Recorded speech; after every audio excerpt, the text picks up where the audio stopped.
Well, welcome back to Barley and Hops. I'm George. Yes, the channel that dares, I say dares, to unlock the mysteries of home distilling. And much, much more. And so we welcome you back again because it's you that make us successful and the only reason we are here. Now, on our last live stream, there was a lot of questions about a Scotch recipe. So we're going to do one today. But in doing so, I've got the whiteboard out because I thought this is a perfect opportunity to explain and demonstrate some techniques that you really need to understand in order to take your mash to the next level. Come all you moonshiners if you want to hear. So you want to take your mash to the next level, we want to make some Scotch.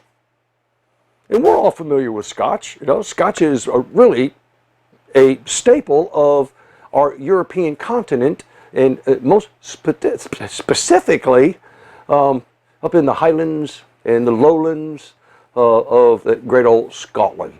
So we're going to share with you today a recipe that we've used in the past that works extremely well, oh, by the way. But we're going to show you what we're going to do, how we get there, and then we're going to explain to you the really intricate methods of, see, there's really three basic ways that you can mash, and I want to get to those. Single temperature infusion, which all of us are really familiar with, multi-rest, and we've done that before, and then a decoction method, and we're going to use the decoction method today because the underlying intent is to get as much efficiency out of our grains as we possibly can. So we will explain that in great detail as well. Are you ready? Let's get to it. Okay, so let's go at this. Let's attack this the right way.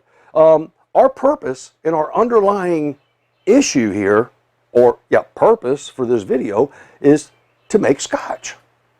And we're going to do an all-grain Scotch. But you wouldn't expect us to show you how to make bread, and the only thing we showed you is us pulling a loaf of bread out of the oven. Wouldn't be helpful at that point, would it? So what I want to do is make sure that I can explain to you exactly why we do what we do and how we do what we do, because everything that we cover today is applicable to many of your other mashing techniques. Okay? All right. So now, Scotch itself, we already know that to be legally called Scotch, got to be made in Scotland. And you know that it's made with a peated malt. And a peated malt is made the same way that any other malt is made. If it's a 6-row, a 2-row barley, a Crystal 45. There are many, I mean, there's a gazillion of them on a list of all the malts that the maltster makes. But in that particular case, when they make a peated malt, they actually use peat to enhance the flavor profile by most of the time spreading it out on the floor and then having peat smoked underneath it and rise through the grain, which picks up all of that excess peated smoky flavor, which we're all accustomed to. Now, there is no such thing as two peats are the same. Exactly. Different companies have different methods and different levels. Okay, so you're going to have to find a source of peated malt that satisfies your palate and your recipe. I particularly like the light peated malt because it normally comes in light, medium, or dark, or heavy. And there are those that, like a Speyside, is a real, and it's from an area in Scotland that is a really, really heavily peated drink that I just particularly don't like. I have the same flavor in my mouth the next day from it. It's really good, but it's really peated. Your medium peat, to me, is just still a little bit too strong because once peat is in your recipe, it is virtually impossible to get it out, which lends itself to the distilling process because all that carries over. I like using the light peat because the light peat is a lot easier to manipulate. Because we do have options also at the very end to soak a little bit in some peat if we need just a little bit more of that peated flavor. Okay? I'm glad you're with me. Now here's how this works. We're going to break it down. I'm going to show you what we used, why we used it, and how we determine the gravity points in particular for our prediction, because we always need to know what our data points are so that we know what to expect on the back end. All right? So here we go. Well, there are three methods of mashing, really. There's a single infusion method. We already mentioned that. There's the multi-rest, and we've done a video on that already, you know, where we stopped at 113 and went to 135, I think it was, and we went to 145. That is another method. And then there's the decoction method, and the decoction method is the one we're going to use today. And I'm going to use this one because I just happen to have the equipment to do that. So up until this point, these have been really a lot of beginner or novice level type videos. Today, there's a little bit more advanced. So welcome to the advanced world of distilling and brewing. We just happen to have the equipment here to do that with. But what we do with that is that we mash, and then we will remove some of the wort. Mash the water. We're going to remove some of that. We're going to increase the temperature and reintroduce that. Give it a rest. Remove some. Heat it some more, reintroduce that, give it a rest, and then we're going to go through a constant sparge process with a pump. We're going to pump through it, and we hope to get more than 85% efficiency. So, and that's the reason why we're using the decoction method. If you use your single temperature infusion method, we all hope to get 85%, but very seldom do we ever achieve that. So the numbers you use in doing your calculations for your gravity points are really, really good data points. But if you don't achieve those and you're using the single temperature infusion method, please don't be that disappointed. It's just hard to extract all of what's available in a grain using that method. The multi-rest technique is a better way of doing it. Not the most efficient, but a better way of doing it. And of course, in my opinion, a decoction method, I believe I can get about 90 to 93, maybe 92% efficiency from this process and extract all those grains. So, yeah, I know, I'm going right to the board, and here's how we do this, okay? The first thing we have is we've got 4 pounds of peated malt. And what we do know that peated malt, based on a chart that I've got, is a matter of fact, I'm going to post this chart because it was shared with me by a viewer, so thank you. And it's really similar to that Lovibond chart I shared at one point, but this one, my gosh, it's about 12, 15, 20 pages maybe. And it also includes fruits, so it will give you at least a data point. This is rated at like 38 gravity points. And that's points per pound per gallon. Keep that in mind. All right, we're going to use 5 pounds of rye. And why am I using rye? Rye has a really, really crisp flavor profile and body. Matter of fact, it's one of the major constituents in the George Washington rye recipe. Jack Daniels uses it too. And that's also 38. And then we're going to use 3 pounds of oats. Now, the 3 pounds of oats, they only come in at like 28 gravity points per pound per gallon. And I'm using oats for a little bit of mouthfeel, but what I want to extract, I just want some more sugars, some fermentable sugars, which are going to be a little bit on the lower end. But what I make up on the lower end of the sugars is I make up on the body of the spirit itself. And you'll have to wait till the very end to see that. And the only way really to tell the difference is to make it without the oats and then make it with the oats and then put them side by side and compare them. That's really the only way. Other than that, you just have to take my word for it. Oh, yes. And then last but not least, we're going to use 3 pounds of 2-row. And that comes in at 37 gravity points. Now, why do we use 2-row? And if you think back with some of those other videos, you should know the answer to that right off the bat. We use 2-row in order to convert starches to fermentable sugars because the diastatic power of 2-row is like 140, somewhere in that neighborhood. 6-row is like 165, 185, which means it has enough diastatic power and alpha amylase to convert itself and anything with it. So if we were using a flaked product or an unmalted product like oats, we need something in order to break that starch down into fermentable sugars so that we can actually ferment them. So that's what the 2-row is there for. Now there's plenty of 2-row. So 2-row serves two purposes. One, I'm using the enzymes from the 2-row, but second, it provides a base sugar, which is also very fermentable and just kind of fills up the grain bill itself. Now, there are some fermentable, amylase, not as much. It's a depleted amount in my peated and in my rye because those are both been malted. But I don't want to rely on them. The one I know that I have a resident or an abundant amount in is my 2-row.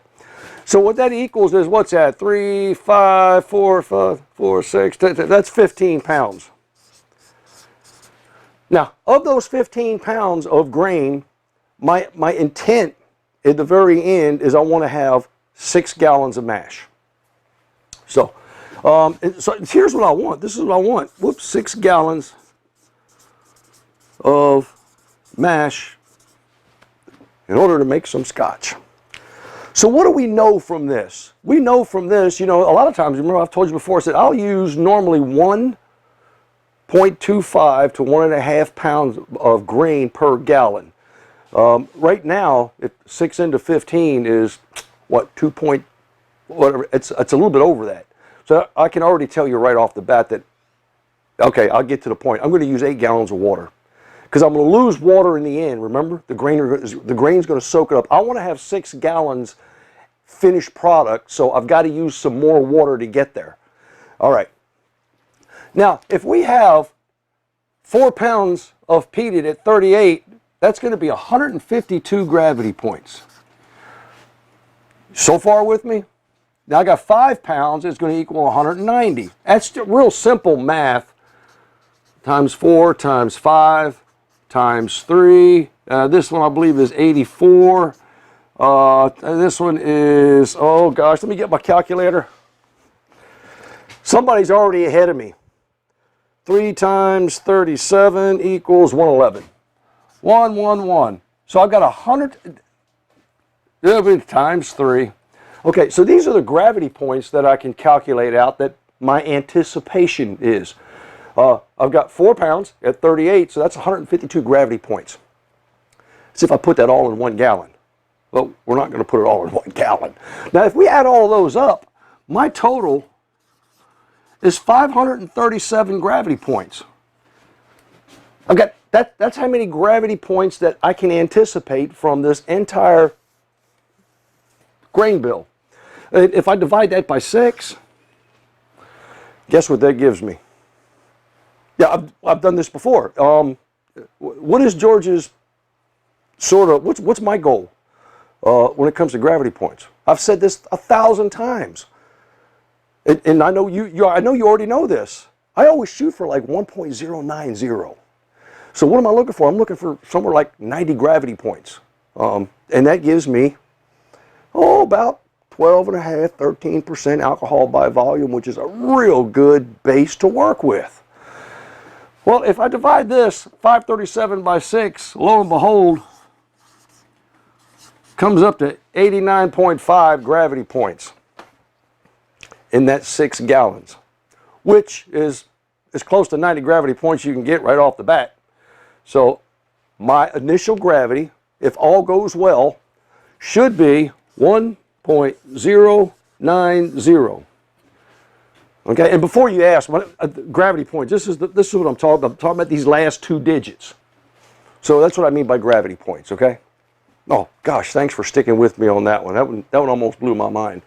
So this is the recipe that we're going to use today. So here's what I have to do, and I'll get all set up. But we've got some more information that we got to cover first, and that'll be on the next video. But what I do need to do is I've got my mill out. So I've got to mill my peated malt. I've got to mill my rye. I've got to mill my oats. And I've already got the 2-row already milled, so I don't have to worry about doing that. So I'm going to wind up running through what says 12. I've got 12 pounds of grain that I've got to run through the mill. And then we'll get all of that together, and then I'll show you, we'll explain, and then I'll demonstrate how this process works.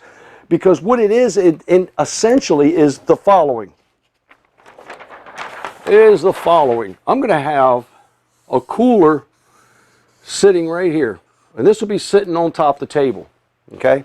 And then I've got a 15-gallon beer keg down here that I acquired from a good friend that has already been outfitted with valves and knobs and twisties and stuff and sight glasses, a whole bunch of neat stuff. And so this is where all the water is going to be. And this is where all the grains are going to be.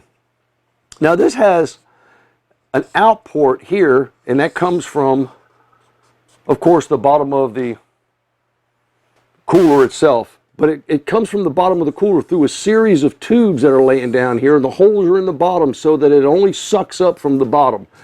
I'll lay a screen in here as a screen bed to protect the grain, to protect this so that the grains don't stop it up. And then I've got another series of tubes up here with holes in the top where water runs down. And of course another tube that comes out. Now in this one, I've got a tube that goes in the side, and I've got one that comes right out the bottom, and it goes here, and then I've got a pump on the side. So I'll pump from here, and I'll pump into this. All that water will run down through there. Excuse me. I'll shut the valve off so it can sit there and I can stop for my rest at the appropriate temperature.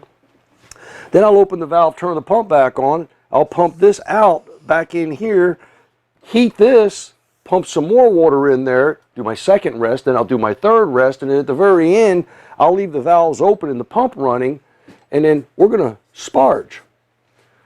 And at the very end, we should wind up with 6 full gallons of mash, and then whatever's left in the grain here that I've already rinsed through, these should be a bland set of grains that I can just toss out. That's the way it works. And this is as simple as you can possibly get it. And yes, there's about 6 or 7 different configurations that you can actually use, okay? Stovetop. There's a bunch of different ways to do this.